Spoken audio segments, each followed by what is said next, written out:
Good morning. We're here for episode 47, reading approximately 10 minutes a day from Michael Malice's Anarchist Handbook. The black flag comes in many colors.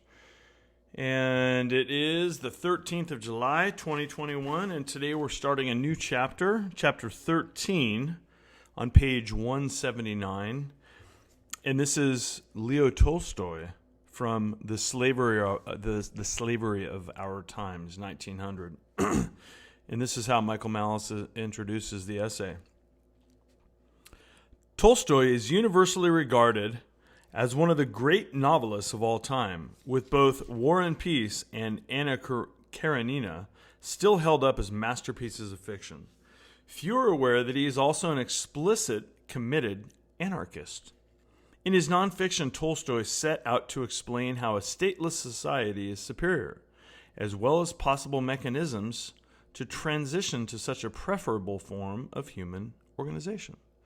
And here we go into Tolstoy. What are governments, and is it possible to exist without governments? The cause of the miserable condition of the workers is slavery. The cause of slavery is legislation. Legislation rests on organized violence. It follows that an improvement in the condition of the people is possible only through the abolition of organized violence. Quote, "But organized violence is government, and how can we live without governments? Without governments, there will be chaos, anarchy. All the achievements of civilization will perish, and people will revert to their primitive barbarism." End quote. It is usual, not only for those to whom the existing order is profitable, but even for those to whom it is evidently unprofitable, but who are so accustomed to it that they cannot imagine life without governmental violence, to say we must not dare to touch the existing order of things. The destruction of government will, say they, produce the greatest misfortunes, riot, theft, and murder, till finally the worst men will again seize power and enslave all the good people. But not to mention the fact that all this, riots, thefts, and murders, followed by the rule of the wicked and the enslavement of the good, all this is what has happened and is happening. The anticipation that the disturbance of the existing order will produce riots and disorder does not prove the present order to be good. Quote, "Only touch the present order and the greatest evils will follow. Only touch one brick of the 1,000 bricks piled into a narrow column several yards high, and all the bricks will tumble down and smash. But the fact that any brick extracted or any push administered will destroy such a column and smash the bricks certainly does not prove it to be wise to keep the bricks in such an unnatural and inconvenient position. On the contrary, it shows that bricks should not be piled in such a column, but that they should be rearranged so that they may lie firmly, and so that they can be made use of without destroying the whole erection. It is the same with the present state organizations. The state organization is extremely artificial and unstable, and the fact that the least push may destroy it not only does not prove that it is necessary, but on the contrary, shows that if once upon a time it was necessary, it is now absolutely unnecessary, and is, therefore, harmful and dangerous. It is harmful and dangerous because the effect of this organization on all the evil that exists in society is not to lessen and correct, but rather to strengthen and confirm that evil.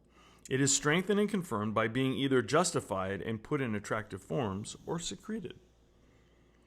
All that well-being of the people which we see in so-called well-governed states ruled by violence is but an appearance, a fiction. Everything that would disturb the external appearance of well-being, all the hungry people, the sick, the revoltingly vicious, are all hidden away where they cannot be seen.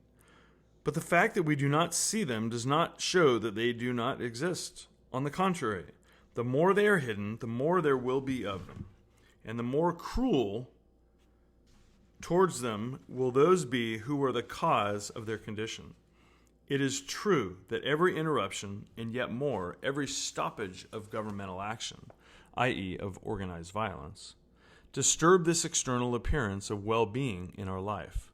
But such disturbance does not produce disorder, but merely displays what was hidden and makes possible its amendment. Until now, say till almost the end of the 19th century, people thought and believed that they could not live without governments. But life flows onward, and the conditions of life and people's views change.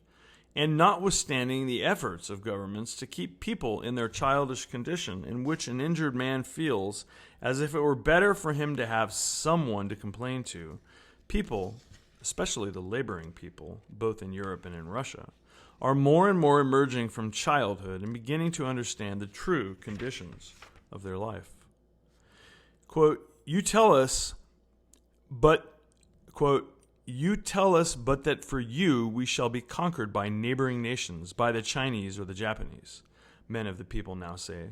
Quote, but we read the papers and know that no one is threatening to attack us, and that it is only you who govern us who, for some aims unintelligible to us, exasperate each other, and then, under pretense of defending your own people, ruin us with taxes for the maintenance of the fleet, for armaments, or for strategical railways, which are only required to gratify your ambition and vanity.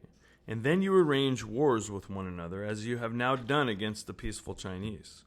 You say that you defend landed property for our advantage, but your defense has this effect, that all the land either has passed or is passing into the control of rich banking companies, which do not work, while we, the immense majority of the people, are being deprived of land and left in the power of those who do not labor.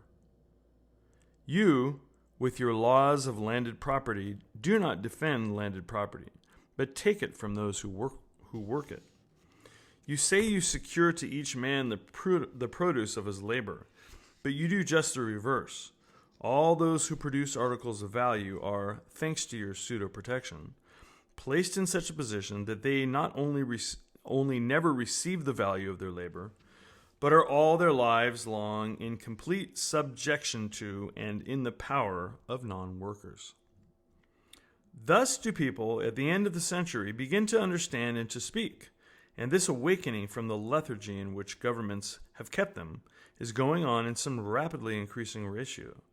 Within the last 5 or 6 years, the public opinion of the common folk, not only in the towns but in the villages, and not only in Europe but also among us in Russia, has altered amazingly. It is said that without governments, we should not have those institutions, enlightening, educational, and public, that are needful for all. But why should we suppose this?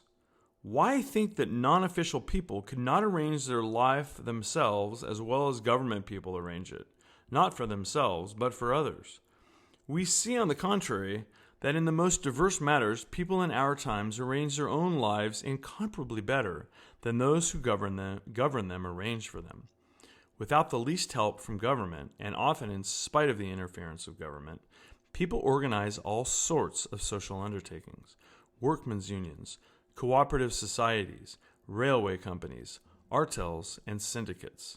If collections for public works are needed, why should we suppose that free people could not without violence voluntarily collect the necessary means and carry out all that is carried out by means of taxes, if only the undertakings in question are really useful for everybody? Why suppose that there cannot be tribunals without violence? Trial by people trusted by the disputants has always existed and will exist and needs no violence. We are so depraved by long-continued slavery that we can hardly imagine administration without violence. And yet again, that is not true. Russian communes migrating to distant regions where our government leaves them alone arrange their own taxation, administration, tribunals, and police, and always prosper until government violence interferes with their administration. In the same way, there is no reason to suppose that people could not, by common consent, decide how the land is to be appropriated for use. I have known people, Cossacks of the Oral, who have lived without acknowledging private property in land, And there was such well-being and order in their commune as does not exist in society, where landed property is defended by violence. And I now know communes that live without acknowledging the right of individuals to private property.